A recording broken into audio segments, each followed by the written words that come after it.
আমার নাম কৌশিক। অনেক কম বয়স থেকেই গল্প লিখতে এক প্রকার আমার প্রচণ্ড ভালো লাগে। বলা ভালো, গল্প লেখাতে নিজের আবেগ খুঁজে পাই। তাই সেই গল্পের টানে কলেজে উঠেই আর্ট কলেজ থেকে স্টোরি রাইটিংয়ের ওপর পিএইচডি করে নিই। তারপর থেকেই শুরু হয় আমার আবেগকে ঠিকানা দেওয়া। ইতিমধ্যেই দুটো লেখা পাবলিশ হয়ে গেছে। নতুন লেখক হিসাবে শ্রোতাদের মন যে এত তাড়াতাড়ি ছুঁয়ে নেব, সেটা আমি কোনোদিন কল্পনাই করতে পারিনি। আমি কলকাতার বুকে 1 BHK ফ্ল্যাট নিয়ে থাকি।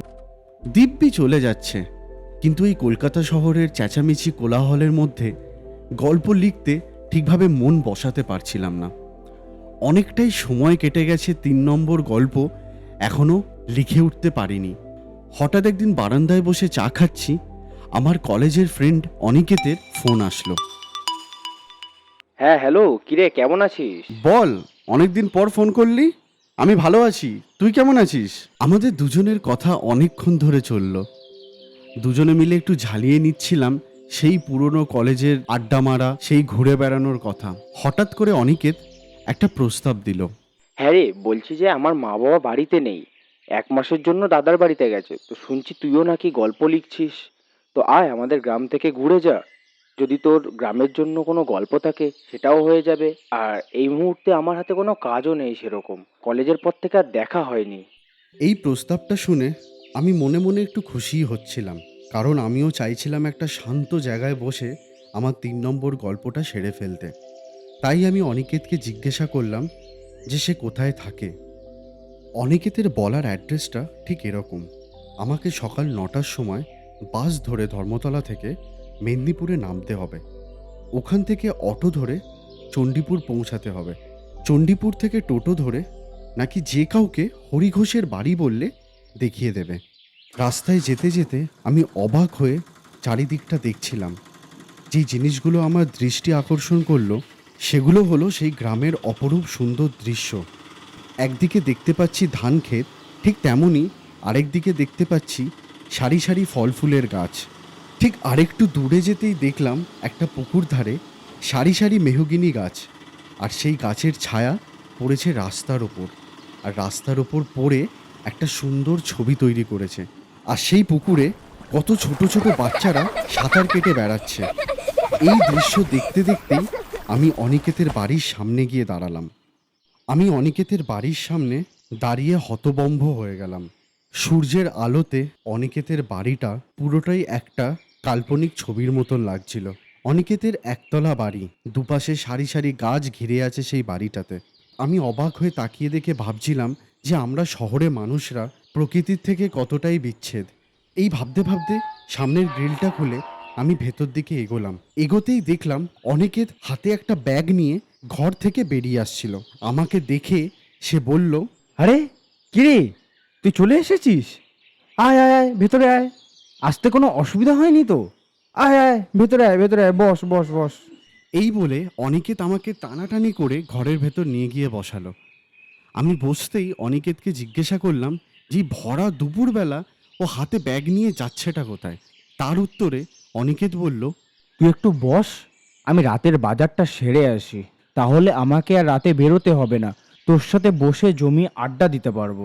এই বলে অনিকেত গুটি গুটি পায়ে চলে গেল। আমি একটু ফ্রেশ হয়ে জানলার ধারে এসে দাঁড়ালাম। কি অপরূপ সুন্দর লাগছে বাইরেরটা। অনেকক্ষণ থেকেই আমি এদিক ওদিক পাইচারি করে অনিকেতের বাড়িটা পুরোটাই ঘুরে দেখলাম। অনিকেত বাড়ি ফিরে আমাকে তার সাইকেলে করে নিয়ে পুরো গ্রাম ঘোরাতে বেরোলো। বাড়ি ফিরে আমাদের গল্পগুজবে পুরো সন্ধেটাই কেটে গেল। হঠাৎ জানতে পারলাম যে এখানে লোডশেডিংয়ের একটু ব্যায়ামও আছে। এখনও মাঝে সাঝেই রাতে করে নাকি এখানে কারেন্ট থাকে না। তাই অনিকেত বলল যে আমাদেরকে একটু তাড়াতাড়ি ডিনারটা সেরে ফেলতে হবে। রাতের বেলায় খেতে খেতে অনিকেত আমায় জিজ্ঞাসা করে উঠল, হ্যাঁ রে, খাওয়া দাওয়া সব ঠিক আছে তো? তোর গল্প লেখা কতদূর হলো?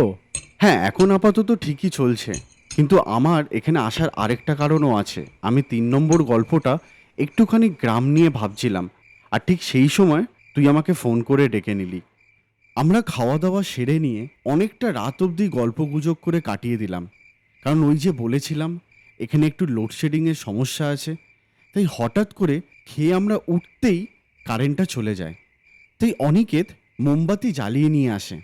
আর সেই মোমবাতির আলোতে পুরো বাড়িটা একটা ভুতুড়ে বাড়ি দিয়ে কিছু কম লাগছিল না। আমার দিকে তাকিয়ে অনিকেত হেসে জিজ্ঞাসা করে, কিরে, ভয়টায় পাচ্ছিস না তো? তুই তো আবার শহরে মানুষ। আরে না রে, ভয় কেন পাবো? এমন অন্ধকারে থাকার অভ্যেস নেই তো, তাই একটু গা ছমছম করছে। এই বলে আমরা অনেকক্ষণ গল্পগুজব করে যে যার ঘরে ঘুমাতে চলে যাই।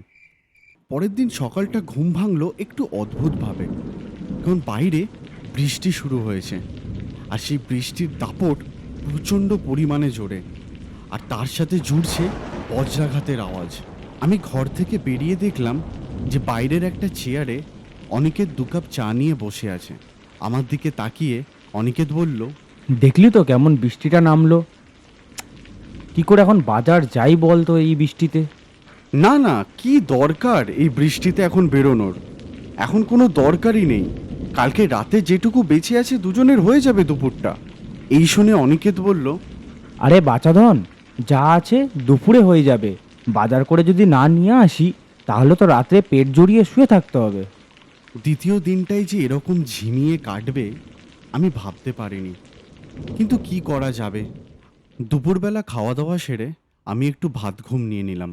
বিকালবেলায় অনিকেত আমাকে ডেকে বলল, কিরে, বৃষ্টি তো থেমেছে, আমি একটু চট করে গিয়ে বাজারটা সেরে আনি। বৃষ্টি হচ্ছে না সে তো মানছি, কিন্তু বাইরেটা একবার দেখ, মেঘলাও তো করে আছে। যাওয়াটা কি খুব দরকার? নাহলে চল, আমিও তোর সাথে যাচ্ছি। অনিকেত আমার কোনো কথা তোয়াক্কা না করে বাজারের ব্যাগ হাতে নিয়ে বেরিয়ে যায়। আমি বসে থাকি একলা ঘরে। হঠাৎ আচমকা আবার বৃষ্টি নেমে আসলো। আমি মনে মনে ভাবছিলাম যে ছেলেটার বেরোনো কি খুব দরকার ছিল, কিন্তু এখন আর ভেবে কি লাভ। অনেকটা সময় কেটে যাচ্ছে, কিন্তু অনিকেতের আর দেখা নেই। হাত ঘড়িতে দেখলাম সন্ধে 6:30। বাইরে বৃষ্টির দাপটও বেড়েছে, আর তার সাথে থেকে থেকে বজ্রাঘাত। কিন্তু এখনও অনিকেতের কোনো পাত্তা নেই। সেই যে ছেলেটা বেরোলো, আমি ভাবছিলাম যে ছাতা নিয়ে একটুখানি এগিয়ে যাব, কিন্তু আবার ভাবলাম যে এই বৃষ্টি কি ছাতা মানবে? অগত্যা অপেক্ষা করা ছাড়া আর কোনো উপায় খুঁজে পাচ্ছিলাম না। জানলার ধারে দাঁড়িয়ে আমি চুপচাপ বাইরের দৃশ্য দেখছিলাম আর অনিকেতের অপেক্ষা করছিলাম। হঠাৎ কটা বাজে জানি না, দরজায় জোরে শব্দ হলো। আমি সাড়া দিয়ে জিজ্ঞাসা করে উঠলাম, কে? অনিকেত? অনিকেত, তুই এলি নাকি? কি রে? আমি এগিয়ে গিয়ে দরজা খুলতেই দেখলাম অনিকেত বাজারের ব্যাগ নিয়ে সামনে দাঁড়িয়ে আছে। আমি কোনো কিছুকে জিজ্ঞাসা করার আগেই অনিকেত আমাকে একটু সরিয়ে দিয়ে রান্নাঘরের দিকে এগিয়ে যায়। আমি অনিকেতের পেছন পেছন গিয়ে অনিকেতকে জিজ্ঞাসা করলাম, রাস্তায় কিছু দুর্ঘটনা হয়েছিল নাকি? পড়ে টরে গেছিস নাকি? হাতে পায়ে কাদা লেগে কি হয়েছে? চুপচাপ আছিস কেন অনিকেত?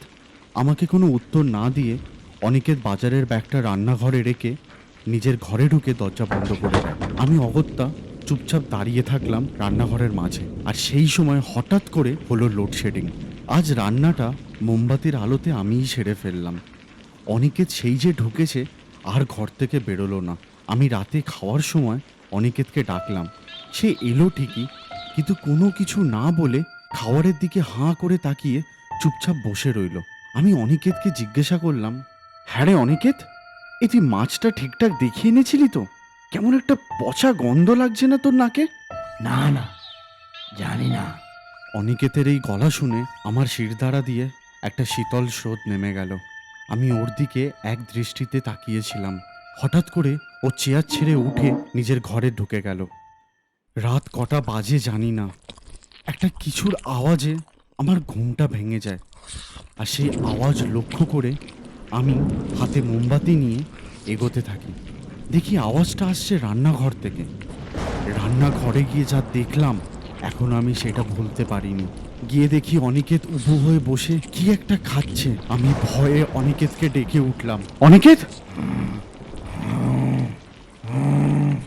অনিকেত গোঙাতে গোঙাতে আমার দিকে মুখ ফেরায়, আর সেই আবছা মোমবাতির আলোতে দেখলাম অনিকেতের চোখ লাল রক্তবর্ণ। অনিকেতের মুখে এক টুকরো কাঁচা মাছ, আর গোটা মুখটা রক্তে মাখা। এই দেখে আমার চোখ ঠিকরে আসছিল। আমি এই দৃশ্য দেখে আর ওখানে দাঁড়িয়ে থাকতে পারলাম না। আমি ছুটতে ছুটতে গিয়ে নিজের ঘরে ঢুকে ঘরের দরজাটা বন্ধ করে দিলাম। সেই রাতে আমি আমার দু চোখের পাতা এক করতে পারিনি। কখনো কখনো অনিকেতের অট্টহাসি শুনতে পাচ্ছিলাম।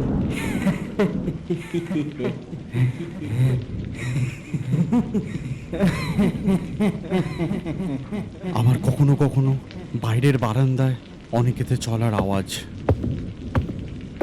হঠাৎ কটা বাজে জানি না, হালকা চোখ লেগে আসছিল।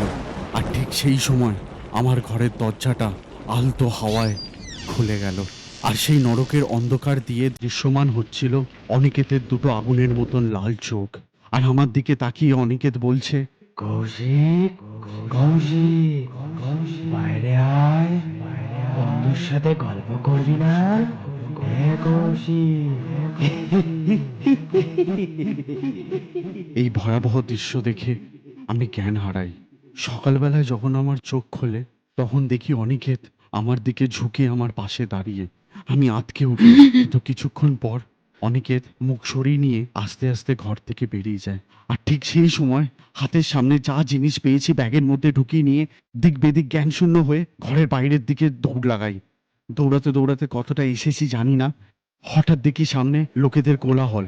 আমি একটু এগিয়ে গিয়ে জিজ্ঞাসা করাতে জানতে পারি যে সামনে উবুর হয়ে একটা মানুষের মৃতদেহ পড়ে আছে। তাকে ধরাধরি করে যখন সোজা করা হয়, এ কি, এটা তো অনিকেত! অনিকেতের এই আধা ঝলসানো শরীর দেখে আমি স্তম্ভিত হয়ে গেলাম। আমার মাথা তখন কাজ করছিল না। আমার মাথায় একটাই জিনিস আসছিল যে আমি এক্ষুনি আমার বাড়ি ফিরবো। যখন আমি বাড়িতে আসি তখন প্রথমেই যে জিনিসটা আমি করি, আমি অনিকেতের মা বাবাকে ফোন করে ঘটনাটা জানাই। তারপর অনেকটা দিন কেটে যায়, কিন্তু আমি তাও সেই জিনিসটা থেকে উঠে আসতে পারিনি। এখনো যখন আমি রাতের বেলায় শুই, এখনো আমার কানে ভেসে আসে অনিকেতের সেই ডাক। কৌশিক, বন্ধুর সাথে গল্প করবি না?